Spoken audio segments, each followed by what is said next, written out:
এইবার মুখ বদল হতে চলেছে সন্ধ্যা তারা ধারাবাহিকে। একের পর এক নায়িকা পাল্টানো হচ্ছে স্টার জলসার ধারাবাহিকগুলোতে। প্রথমে লাভ বিয়ে আজকাল, তারপর চিনি, এবার নাম উঠে এসেছে সন্ধ্যা তারার। অনেক দিন ধরেই ধারাবাহিকে দেখানো হচ্ছে না তারার চরিত্র, অর্থাৎ অমৃতা দেবনাথকে। অনেকেই বলছেন সেটা হয়তো শুধু কাহিনীতে পরিবর্তনের কারণে। কিন্তু এইবার তারা অভিনেত্রী অমৃতার একটি ইনস্টাগ্রাম পোস্টের ক্যাপশন দেখে অবাক হয়েছেন দর্শকেরা, আর উস্কে উঠেছে বিতর্ক।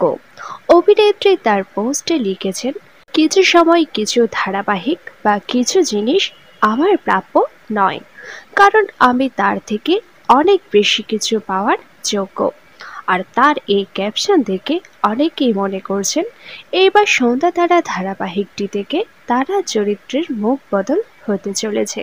কিন্তু দর্শকেরা চায় না তারা চরিত্রের মুখ বদল ঘটুক। আপনারাও কারা কারা তারা চরিত্রে মুখ বদল চান না তা নিচে অবশ্যই কমেন্ট করে জানান।